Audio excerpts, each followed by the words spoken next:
Boa tarde a todos e a todas. Mais um programa de conexão ambiental. Hoje temos a presença do arquiteto Fábio Vital, gran conhecedor de toda a região de Grande ABC, com grandes trabalhos, inclusive executados em prol da preservação de los mananciais. Ele é arquiteto urbanista, com especialização na área ambiental, é vice-presidente do Subcomitê de Bacias Hidrográficas BINI-Tamandaré e está aqui para mais um programa Aprender, Pensar, Refletir e Criticar. Boa tarde, meu amigo Fábio Vital. Nos conhecemos faz muitos anos, mas esta vez não é uma conversa de amigos. Exatamente. É um prazer estar com você aqui. Bom, ao contrário, para nós é um grande prazer receber você. E hoje vamos a tocar um tema bastante atualizado, mas que tem uma história, né? Que é a fragilidade dos mananciais da região. Estamos falando do Subcomitê Billings, e uma das questões que necessitamos primeiro, antes de conversar, é explicar para o público que não sabe, claro, que é o Subcomitê Billings. Se é subcomitê é porque deve haver um comitê. Como ele funciona, como ele se forma, quais são suas missões, quais são suas obrigações, que isto é o mais importante, quais são suas obrigações, e claro, como ele está funcionando. E pelo que eu sei de tua história, você teve 2 vezes, foi vice-presidente do subcomitê. Exato. Então também você fazer um comparativo entre essas 2 épocas, que foram 2 momentos diferentes, tanto políticos como sociais, nesse processo que tem tantos anos na represa Bini. Dá um pouquinho de cada coisa para que o pessoal entenda, por favor. Tá bom. Bom, primeiro, eu agradeço o convite, é um prazer estar com vocês aqui e espero estar contribuindo num debate que é tão importante para a nossa sociedade. Eu sou o subcomitê de Bacias BINI-Tamandaré, como você citou, ele é um dos subcomitês do comitê do Alto Tietê, que é o comitê principal da região, vamos dizer assim, metropolitana do Alto Tietê. Este comitê um comitê estruturado de maneira a ter espaço para Estado, municípios e sociedade civil. Em que proporções, por favor? O número não é um número tirado, né, do nada. No nosso caso, nós temos 7 municípios no subcomitê da Billings, então tem 7 municípios do ABC que fazem a região do ABC, mais o município de São Paulo, que estão na bacia da Billings. E, portanto, são 7 municípios, mais 8, e se tomou um número de representatividade para cada segmento, tendo a sua representação oficial, né, e o seu representante não titular, né, que é o representante assistente. Então nós temos 8 representantes do governo do estado, por conta dessa conta dos municípios mais cidade de São Paulo, 8 representantes dos municípios, que no passado eram ocupados pelos próprios prefeitos, que davam uma grande força e uma grande legitimidade para a discussão, e da sociedade civil. São também 8 representações, e com as sucessivas cadeiras aí de assistência às representações oficiais. Então nós estamos falando do universo de 24 representantes, mais 24 suplentes.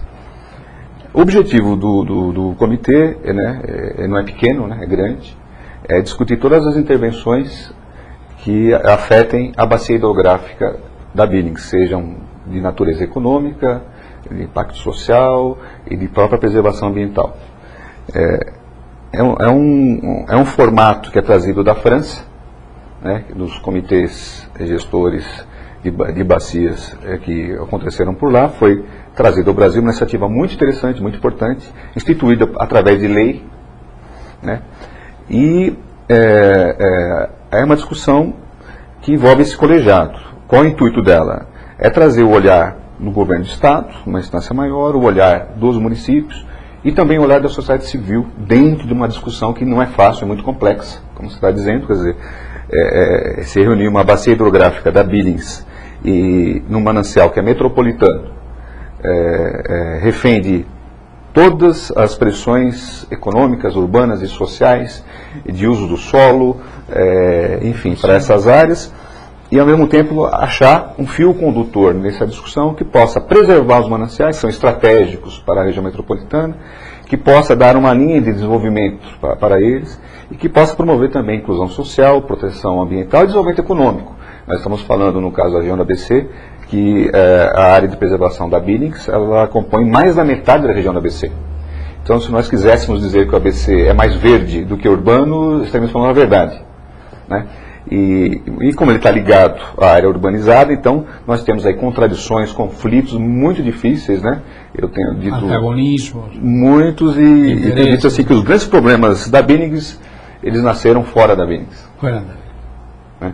Do ponto de vista do retrospecto histórico, você fez uma provocação, eu acho muito interessante você ter feito essa provocação, e de fato eu ocupei o Comitê de Bacias em 99 e 2000, e agora recentemente, né? Então nós temos um intervalo muito interessante, histórico, e de discussões aí acumuladas.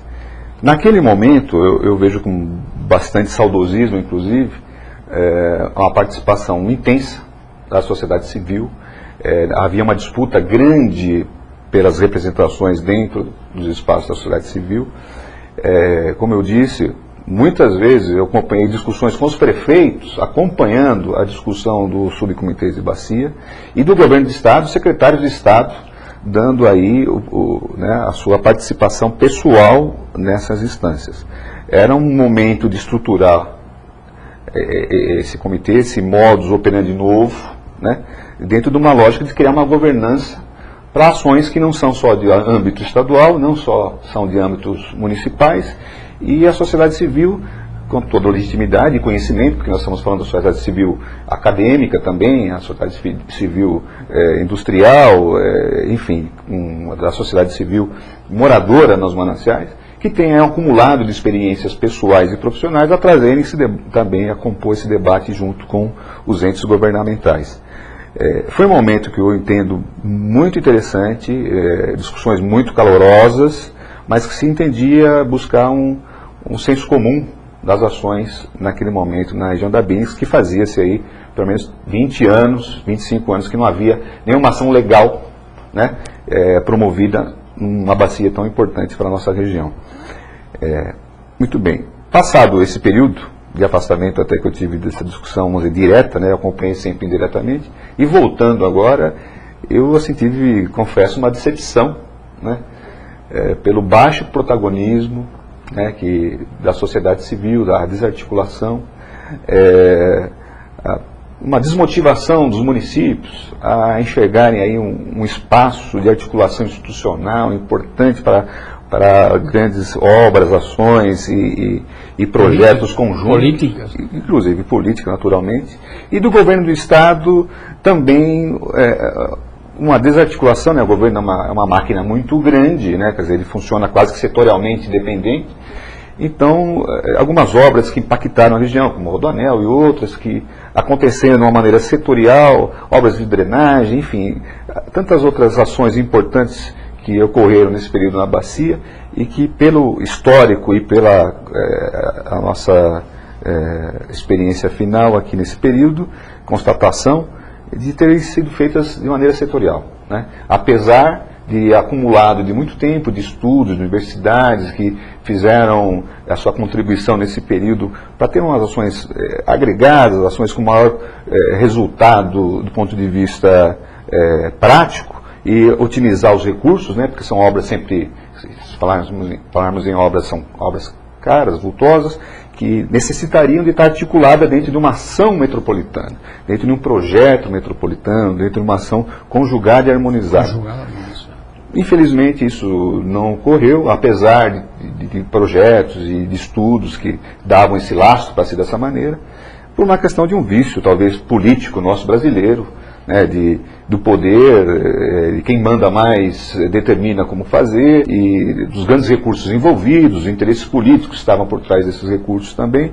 Então as ações tiveram, vamos dizer, resultados que eu julgo tímidos, volume de recursos que tiveram na bacia bastante expressivos, e talvez aí uma desmotivação ou uma certa decepção para a sociedade civil do que se poderia acontecer naquele contexto, do ponto de vista de ações assim de um patamar metropolitano.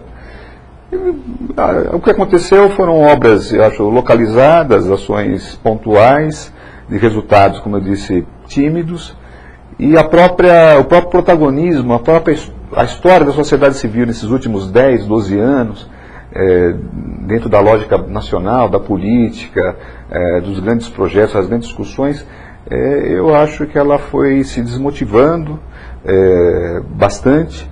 Eu acho que os políticos, a classe política, né, aquele grande projeto de revisão, né, da política nacional, que precisa ser, acho que no modo de ver, urgentemente realizado, era uma bandeira do governo Lula, que ele não colocou adiante. Então a reforma política não ocorreu. Nós temos um problema no país, né, da reforma também do judiciário, que é um outro grande problema. E a sociedade, acho que ela se viu, né, em meio a inovações tecnológicas, internet que aconteceram, quer dizer, uma explosão mundial dessas outras relações. Eu acho que houve um esvaziamento desses espaços e até pelos resultados, né? É um espaço que a gente buscava grandes resultados, com grande expectativa, e, portanto, né, a sociedade civil, eu falo como representante da sociedade civil, ofertando nessas discussões um tempo útil, um tempo caro para nós como cidadãos, mas um tempo que nós ofertávamos aí graciosamente para compor essa discussão. E então, às vezes eu brinco, né, horas muito importantes e discussões que achávamos fundamentais, com encaminhamentos que infelizmente não atingiram o seu objetivo. Sim, Fábio, existe já perfeitamente claro no país, a sociedade civil está fazendo uma reflexão, outros estão fazendo uma autocrítica e outros não sabem nem onde estão. Os que não sabem onde estão é porque começaram, se anexaram a uma grande movida, uma grande mobilização na década de 90, nos começos, a primeira conferência em Rio de Janeiro, que foi a melhor, a última foi um desastre, fracasso. Foi um fracasso da Rio +20, mas foi um sucesso da cúpula de los povos. Eu estive lá e lo posso testemunhar. Mas o que alguns especialistas e analistas dizem, que a sociedade civil nasceu, continuou en la adolescencia y murió de velha sin pasar por el medio. Y el Estado, o sea, estaba desmotivada la sociedad civil por sus propios motivos. Las prefeituras son diferentes los motivos. Eu acho que desde el momento que comenzó a haber un desenvolvimiento económico melhor en el país, entonces los focos fueron más a ver cómo puede aumentar la recaudación en mi municipio, y esa fue la prioridad fundamental. Entonces vale todo para recaudar más. Podemos falar isso, entre tantas outras coisas. E como fica o Estado em todo isto? Que foi o Estado, obviamente, o promotor do comitê de la lei 7. Exacto. Y que crió el sistema de recursos hídricos, fue el gran promotor, el gran provocador para la entrada en toda vanguarda até divisão, né? Fue una vanguarda inclusive nacional, nacional que colocó a Estado de São Paulo. Fue hasta un determinado tiempo, ya dejó de ser, pero fue la vanguarda de todo. Inclusive tivemos na agência de meio ambiente, a CETESB, era uma referência internacional até. Então, hoje não é mais. o Estado não é mais aquele, também o Estado tem menos PIB, foi o que teve menor crescimento de Produto Interno Bruto nos últimos 10 anos, comparado com outros estados. Então, ele está. Mas vamos à questão que você estava falando. Como fica em tudo isso, esse agente motivador que foi o Estado, aquele promotor, aquela vanguarda, onde ficou nesse tempo? Segundo o teu critério. Eu acho que a pauta, né, a Billings, ela é um exemplo assim fabuloso para a gente fazer essa análise que você está promovendo aí. Bom, nós estamos falando de uma lei estadual que tem uma lei estadual de uso e ocupação do solo e de licenciamento de atividades, que no nosso caso aqui da região da ABC, ela recai sobre mais da metade da região. Com a possibilidade que nós fizemos da nova legislação para os mananciais e, em consequência, a lei específica da Billings, havia-se aí uma possibilidade dessa discussão colegiada e, portanto, ter incluído os municípios, né, a visão de cada um, porque nós temos aqui 7 municípios, temos um município muito rico numa ponta, que é São Caetano, e muito pobre na outra ponta, que é Rio Grande da Serra, e ironicamente, o mais pobre é o que guarda o recurso valioso da região, que é a água, e que tem cada vez mais cara, mais rara, e de uma clientela cativa, né, e guarda para poder servir a necessidade dos demais municípios também.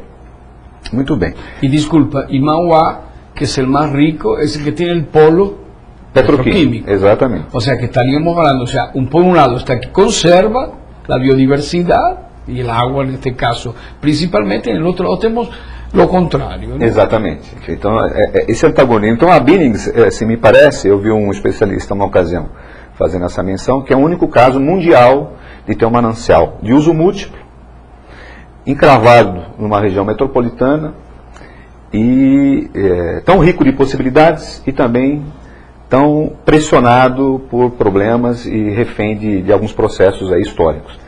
Se a gente chegar a Billings, vamos dizer, até para encaixar a relação do Estado e município e sociedade civil no passado, ela foi criada para gerar energia na bacia, na usina de Henry Borden, como um reservatório artificial, né, nos 700 metros de desnível, e que possibilitou o desenvolvimento e a industrialização da região do Planalto. Então, podemos dizer assim, se não fosse a Billings, naquela ocasião, década de 20, nós não teríamos o desenvolvimento do Planalto e nem tampouco a industrialização do ABC. Com o advento desse desenvolvimento, e logo com as consequências, porque a gente enxerga, então, o primeiro dado histórico e crônico do poder público é que ele sempre anda atrás. Ele não consegue dotar a infraestrutura necessária, não consegue planejar e não consegue fazer uma gestão do território como a gente gostaria que fosse.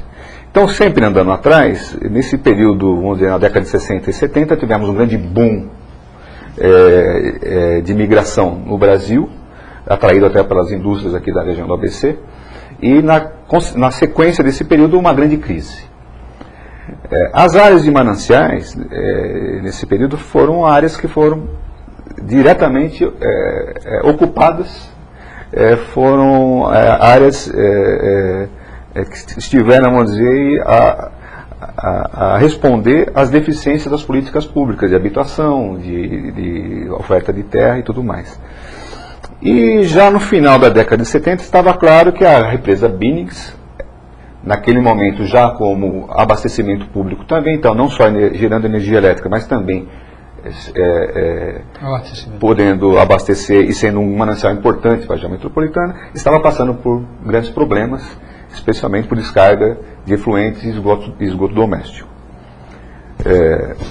Então, nesse período a gente pode enxergar que a represa Billings tinha esse uso já múltiplo. Muito bem, mas encravada na região metropolitana, e nós já fazendo um salto aqui para os dias de hoje, o que aconteceu? Quer dizer, a represa Billings, além de receber essa população, e que de alguma maneira, né, os órgãos públicos fizeram uma vista grossa, porque de alguma maneira transferia para essas áreas importantes, áreas protegidas da região metropolitana e produtoras de água, o déficit social, que por conta de políticas que não foram suficientes, não se respondiam, então fazia-se vista grossa por essa demanda, vamos dizer, por baixo do pano, ocupando essa região da Billings, que podemos dizer hoje cerca de 2 milhões de pessoas ocupam a bacia da Billings. Mais ainda, com o problema das enchentes de São Paulo, começou-se, apesar da lei proibir, o bombeamento das águas de São Paulo, do rio Tietê e rio Pinheiros, em direção a Billings também. Então, se a gente abrir, vamos dizer, um cenário hoje, eu costumo provocar, né, que a Billings, além de não ter identidade, ou se ela tivesse uma identidade, seria o quintal da região metropolitana. Por quê? Além de gerar energia, ser um manancial produtor de água, ela recebe o déficit populacional social, por falta de política habitacional e de uma política social, recebe a descarga do rio Pinheiros e Tietê por políticas de saneamento e de drenagem, e ultimamente, pior ainda, ela tem recebido as grandes obras. Então o rodoanel metropolitano, que entrou rasgando a região do Grande ABC, especialmente a área da Billings, matando diversas nascentes, enfim, fazendo um rasgo muito significativo nos mananciais, por uma obra que poderia ter um caráter econômico diferente, poderia agregar uma situação de logística, enfim. Até outras soluções também. Se tornou apenas uma obra rodoviária e que eu imagino não atendeu ainda os objetivos que foi pensado no seu criador. E mais ainda, né, incluiu pasta de pedágio que não fazia parte desse universo, e não trouxe compensação ambiental à altura dos problemas que ela mesma causou nesse período. Então, ou seja, ela virou também, além desses outros problemas sociais e ambientais que estão colocados na Billings, um espaço para intervenções vultosas metropolitanas, apesar de não serem, vamos dizer, adaptadas ou serem vocacionadas a uma área de manancial. E ultimamente, na Petrobras, não ficou de fora, né, de uma lógica estadual, também instalou aí a sua rede de dutos, que foi eu acho que foi vamos dizer assim, um gol de placa da Petrobras, porque as áreas urbanas, né, onde os dutos delas passavam nas áreas urbanas, foram ocupadas, apesar de serem tão visíveis, de serem tão óbvias, de serem faixas, né, de proteção para não terem problemas, foram ocupadas com a pura omissão do poder público. E nesse contexto, o que ela fez? Ela desativou essas linhas e colocou sobre a área de proteção ambiental. E nas áreas mais ambientalmente frágeis, que são as nascentes, topos de morro e fundos de vale. Sem qualquer tipo de compensação ambiental, vamos dizer, à altura. E os municípios que já eram pobres e já tinham como responsabilidade municipal fazer a proteção do seu território, convivem agora com o risco tecnológico permanente, que são o problema das explosões e os vazamentos de combustível numa área produtora de água. O Estado, nesse contexto, ele acaba tendo uma postura esquizofrênica. Por quê? De um lado, o governo determina a represa Billings como prioridade para abastecimento público. De outro lado, admite uma obra como Rodoanel. De outro lado, admite uma obra como coletores que passam na região e a própria transposição do Pinheiros para o bombeamento para Billings. Daqui a pouco nós vamos ver aí a obra do Ferroanel que está prestes a acontecer. Então, é uma ausência total de planejamento metropolitano. E a hidrovia ainda. E a hidrovia que está...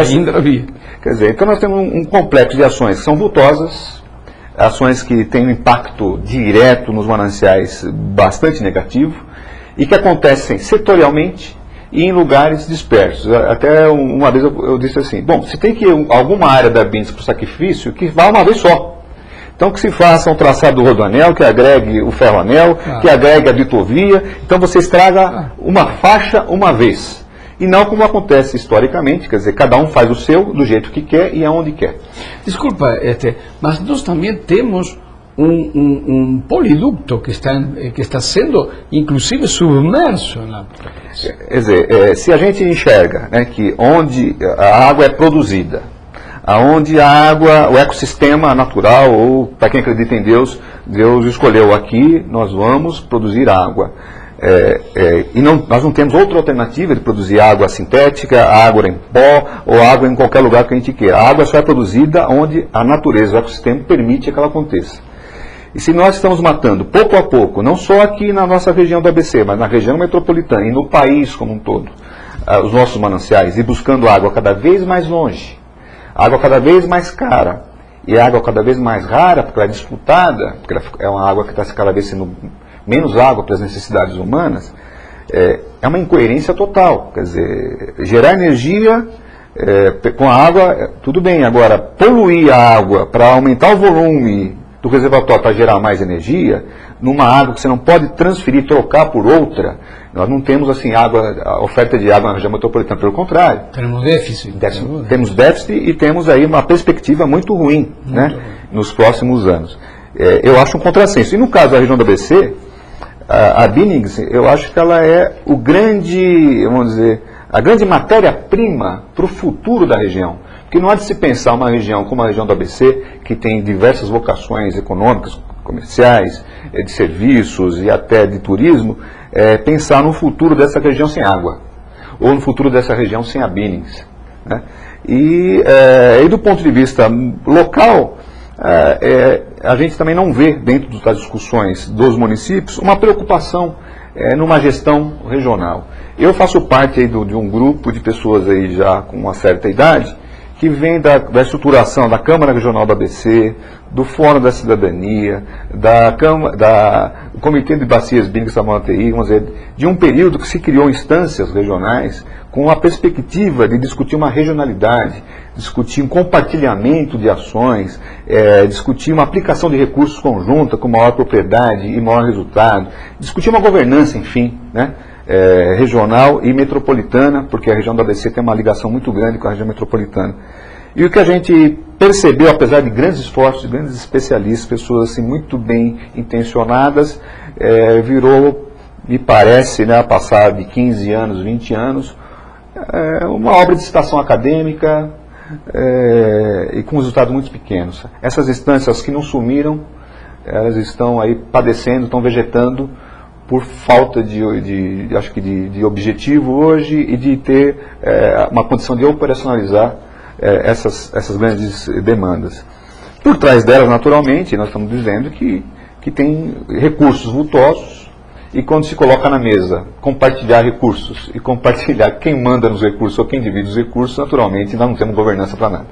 Perfeito. Agora, aí uma coisa, eu perguntei, ou seja, como ficava o Estado em tudo isso. Então vemos que o Estado, ele, não vou falar que ignora, mas ele não escuta essas partes. Ou seja, não compatibiliza os interesses, não compatibiliza inclusive a vocação do desenvolvimento e, neste caso, claro, a sociedade civil, sabemos que ela está em um estado né? muito fragilizada, inclusive eu falaria até pior, que ela está praticamente em um estado de sinuca, ela não sabe realmente qual é sua função, perdeu os objetivos, estamos falando de forma genérica. Claro, ficaram aquelas pessoas que tinham suas organizações, que desde o princípio sabiam qual eram os objetivos, o horizonte, e traçaram um destino que se foi adequando à realidade. Bom, mas fora isto, você como vê, como falei antes, quando o Estado era o promotor, a vanguarda de essa forma de que coletivamente, de forma harmoniosa, se indicassem os caminhos, se debatessem os caminhos, inclusive até os orçamentários, de repente isso não ocorre mais. Exatamente. Por que não ocorre mais isso? Eu vejo da seguinte maneira, o Estado, eu acredito naquele momento, né, porque quando a gente fala Estado, né, o prefeito brinca muito, ninguém mora no Estado, mora no município, né, enfim, são pessoas que estão por trás disso.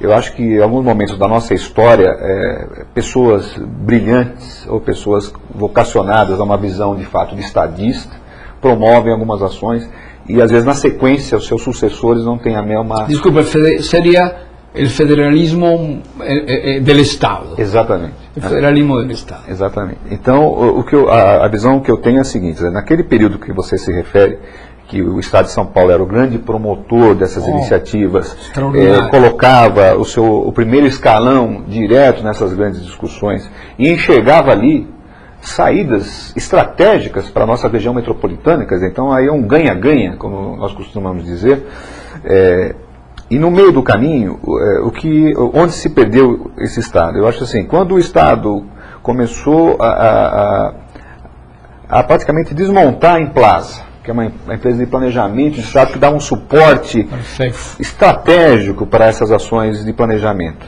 e começou-se a fortalecer de uma maneira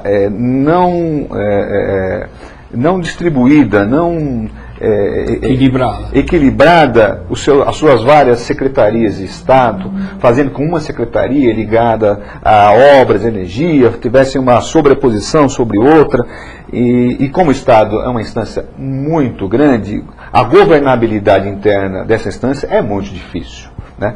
E eu enxerguei nesses anos, fazendo essa análise, essa retrospectiva, essa perda de controle do próprio Estado dentro do Estado.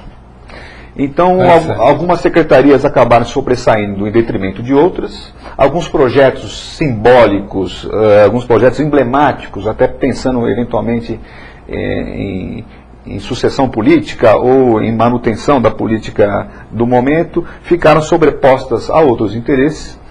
E nesses órgãos colegiados, quando se começaram a pautar discussões de âmbito metropolitano, de âmbito estratégico, de drenagem, seja dos mananciais e diversas outras, o Estado começou a se retrair, e eu acredito de uma maneira estratégica também, porque não havia, vamos dizer, um conhecimento profundo, porque num órgão colegiado, né, que nós estamos colocando, as ideias elas têm que se prevalecer, né, os bons projetos têm que prevalecer. E quando o projeto não é bom e as ideias não são boas, naturalmente elas não tendem a ter um espaço de crescimento e serem aprovadas. E eu entendo que nesse período o Estado, pensando de uma maneira muito setorial, muito corporativa e autoritária naturalmente, porque o Estado é o grande detentor dos recursos, começou a dizer, olha, essa obra aqui é estratégica, eu vou fazer, em detrimento se o município gosta ou não goste, ou se ele tem essa sugestão A ou B ou C, não vou apresentar isso ao comitê de bacias, não vou apresentar isso a um órgão regional municipal, porque não preciso, nunca precisei historicamente, e isso pode demorar o desenvolvimento dessa ideia, do prazo estratégico político, enfim. Isso começou a sendo tirado da grande pauta dessas discussões. E aí, quem estava na pauta das discussões, olhava um para a cara do outro, o prefeito para a cara do outro, o cidadão para a cara do outro, falou, olha, se essa discussão não vem aqui, se essa ação estratégica não está aqui, se os recursos não vêm aqui para dizer para onde vai e para onde não vai, o que nós estamos fazendo aqui?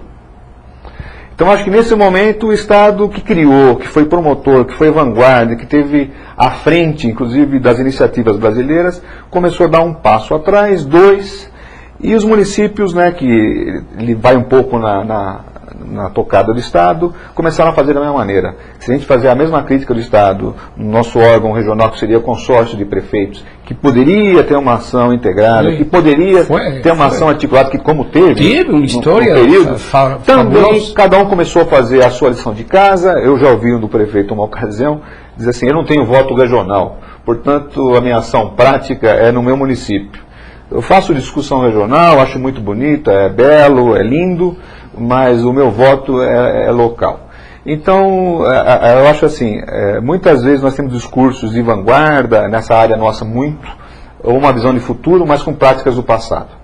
Eu acho que o Estado ele precisa urgentemente se remodelar, ele precisa ter uma ação estratégica interna de harmonizar suas próprias ações, porque uma aponta de um lado, outra do outro, ambas demandam recursos vultosos e ações de técnicos que muitas vezes são excelentes, mas estão trabalhando numa condição muito difícil.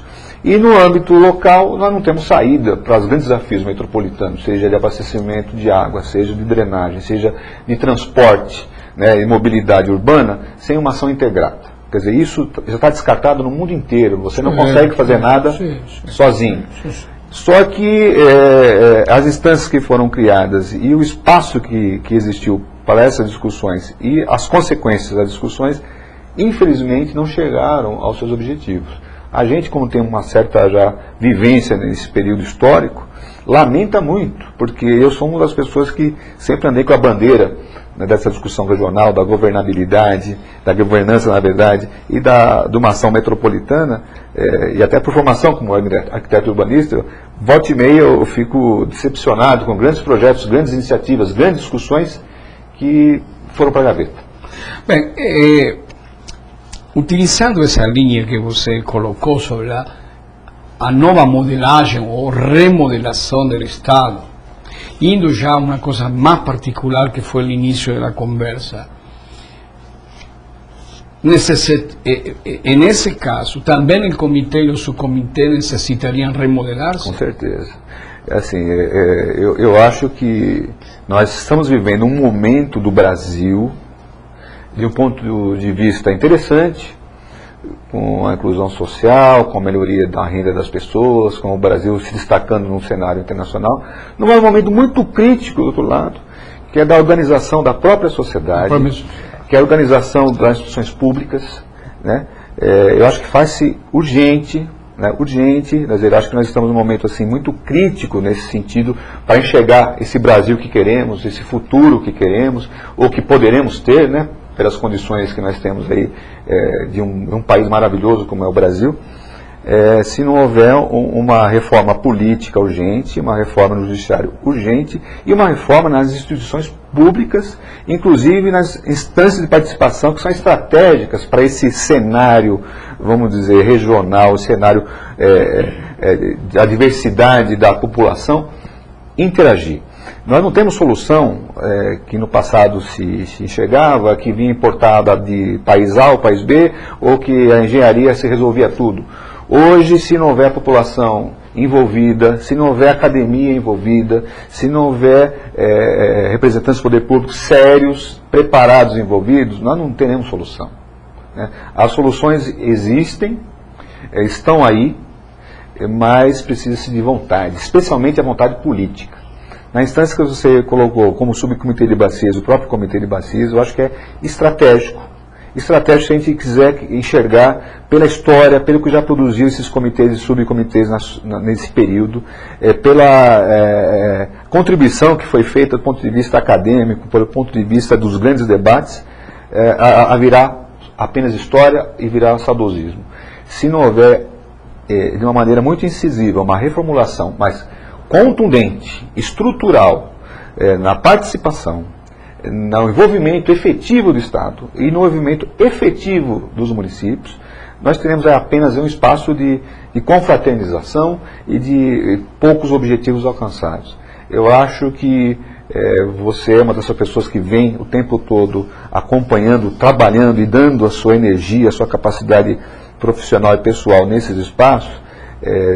Tenho certeza que enxerga também essa necessidade dessa reformulação, porque nós não temos para onde enxergar aí a saída de um desenvolvimento para a região da Billings e naturalmente pensando numa região metropolitana, dos mananciais metropolitanos, da interação desses espaços de uma maneira econômica, social e ambiental a médio e longo prazo, sem essa restauração, essa participação, vamos dizer, qualificada. Nós tivemos um período de experiência, vamos dizer, que rendeu sucessos e nos últimos anos muitos insucessos, muita desmotivação por falta de vontade política, por falta de capacitação da sociedade civil e por falta de envolvimento efetivo. Eu acho que nós estamos no sinal vermelho das instituições, não só de São Paulo, mas no Brasil como um todo. Se a gente fizer um olhar clínico nos conselhos municipais, todos estão padecendo de uma participação qualificada, estão padecendo de uma qualificação verdadeira, que muitas vezes a participação da sociedade civil, como nós conhecemos, são participação provocada pelos próprios políticos. Que nada mais nada menos, boa parte desses cidadãos que estão ali estão representando os políticos que estão do outro lado representando já seu mandato. Então eu enxergo da minha maneira, precisamos fazer urgentemente essa reformulação. Bom, por lo que eu tenho de conhecimento, há dentro do Estado pessoas que estão com essa preocupação e estão tentando que isso aconteça. Claro que a decisão nunca é daquele funcionário de carreira que está empenhado nessas questões, simplesmente também entra a questão política em tudo isso. Lo que a sociedade civil, tanto como a tua, como a minha e outras, nós também pensamos que o Estado se afastou da sociedade civil. Não sei se tua visão é a mesma. Concordo com você. Se nós recordamos os anos de la Secretaría, en el caso de los comités, pero vamos a hablar de la Secretaría con Fábio Feldman, cuando él llamaba a la sociedad civil para dialogar, yo acho que se construyó mucho en esa parcería que existía. O sea, estábamos los que criticábamos y también estábamos en la misma crítica, a la misma hora, en el mismo lugar, en el mismo espacio, también batíamos palmas. O sea, y esto es la construcción de una democracia participativa. Exatamente. O sea, la participación no es simplemente un acto burocrático, o como yo le llamo la votocracia, que cada 2 años alguien va y escoge. No, no tenemos que construir la democracia porque ainda no se construyó. Concordo.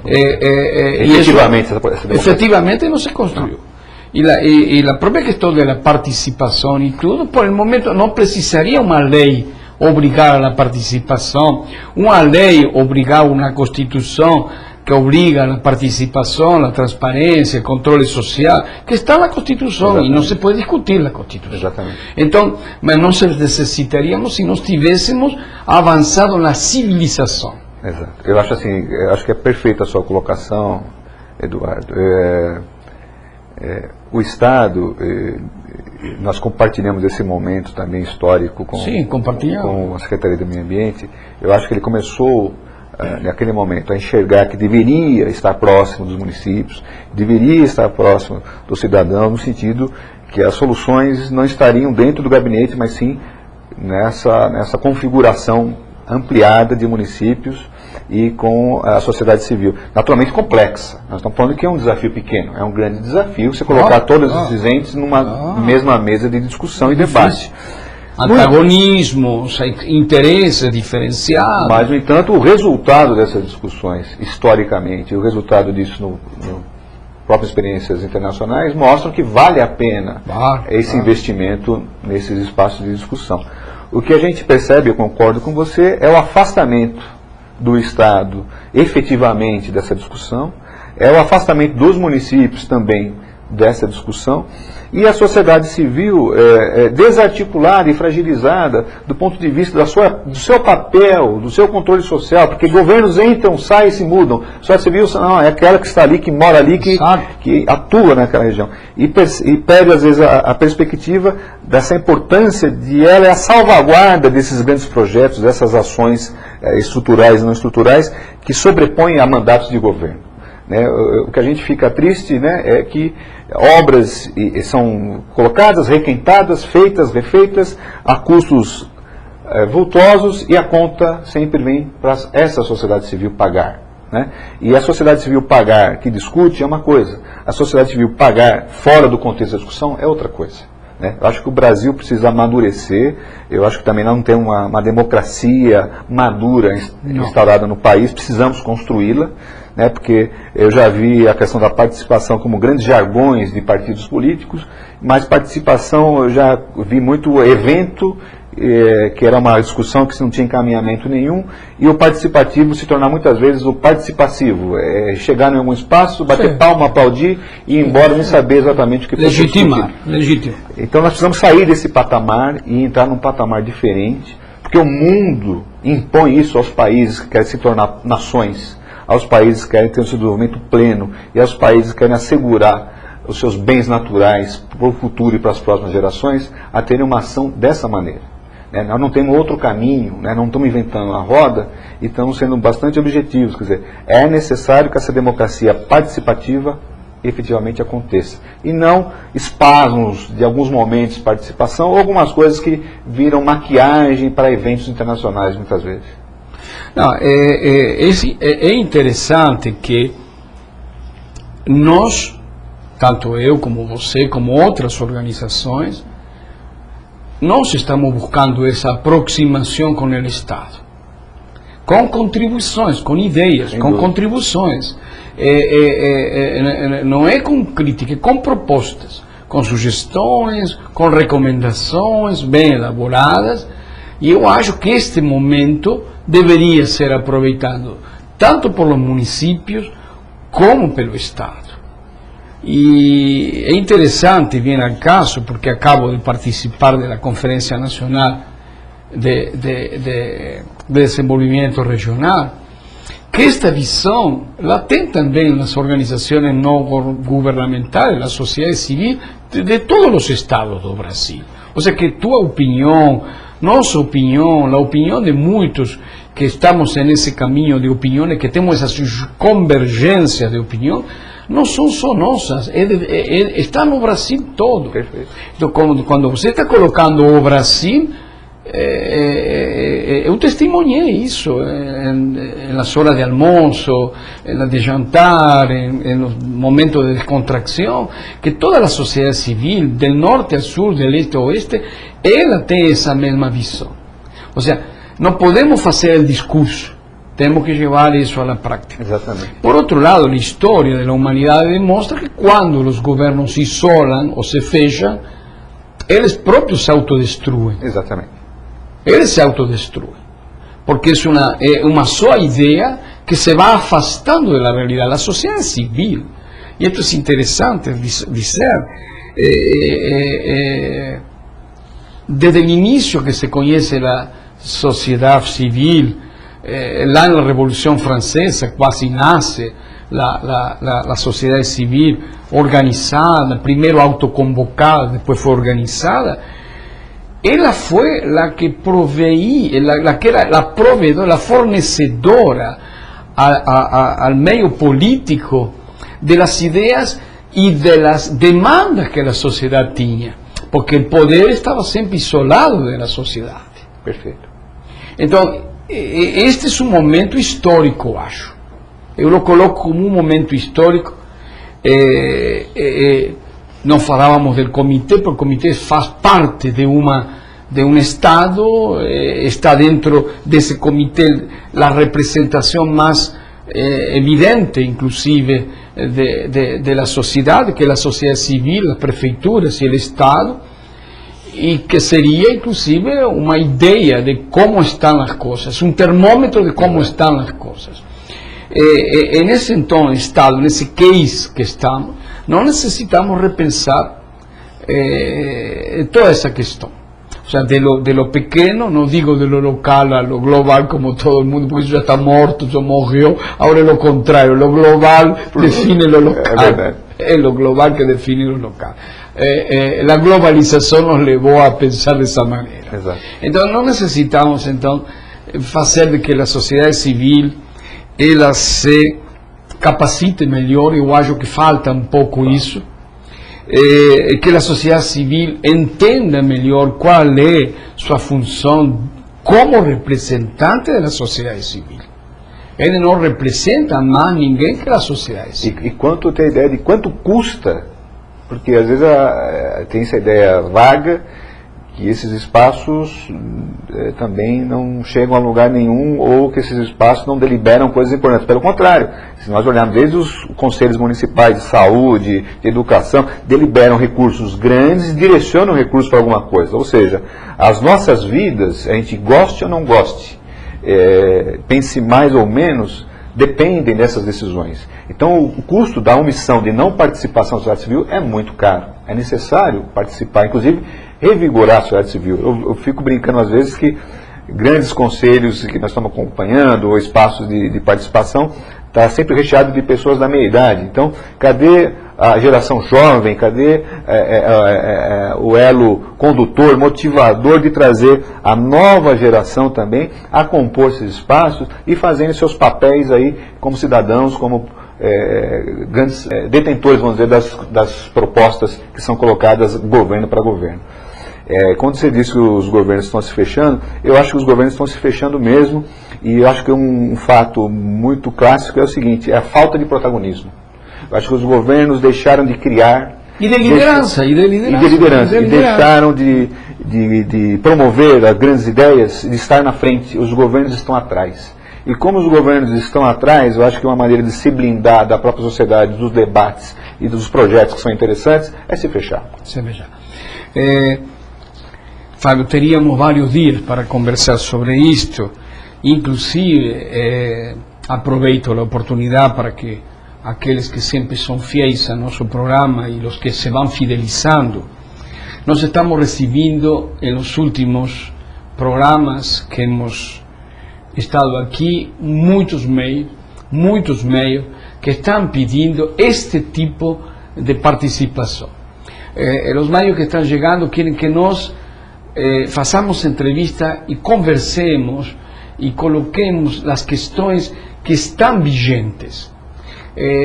A vigência hoje da sociedade é esta, o debate, a apresentação de questões que são as necessidades da cidadania, de los cidadãos. Os cidadãos hoje não querem mais as coisas prontas. E justamente estes meios de comunicação que são alternativos, porque são alternativos, são muito procurados justamente por isso. Não há o interesse comercial, não há o interesse político, não há o interesse econômico, não há censura, não há condicionamentos. E essa sociedade foi incrível, a quantidade de meios que han chegado desde que começou a segunda edição, que ela teve um tempinho de pausa, e desde a primeira é impressionante o que está chegando, justamente isso, querem este tipo,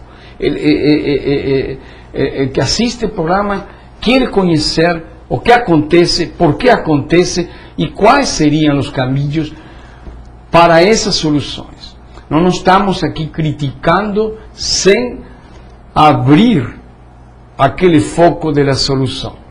Ou seja, e de estimular e motivar essas soluções, porque você o que colocou aqui é um motivador. Elas existem, né? E elas existem e necessitamos resolvê-las. Então, nós estamos aqui deliberando ou conversando questões marcianas ou aquelas questões que já estão obsoletas. Eu agradeço a vocês. Pero antes de agradecer a toda a audiência, quero que nosso grande amigo Fábio, que já terá outra oportunidade de ocupar este espaço, dê uma mensagem especialmente sobre todo o que conversamos. Bem, primeiro eu queria agradecer o convite, eu fiquei muito honrado de estar aqui junto contigo, sou especialista, conhecedora dessas discussões, participante ativo. Obrigado. Então é um prazer muito grande estar aqui no teu programa, com seus ouvintes, com seus telespectadores. A mensagem que eu gostaria de deixar é a seguinte, a sociedade civil não tem a ideia da força, não tem a ideia da capacidade quando ela está articulada, ela está organizada. Nós vivemos um momento importante brasileiro, com Olimpíadas, Copa do Mundo, muito dinheiro aplicado nessas intervenções que gerarão certamente também problemas, né? Então nós vivemos numa sociedade que é complexa, com problemas complexos. E só a participação efetiva, organizada da sociedade civil e acompanhando, né, os seus eleitos, acompanhando as políticas e cobrando, elogiando quando é bom e criticando quando não é.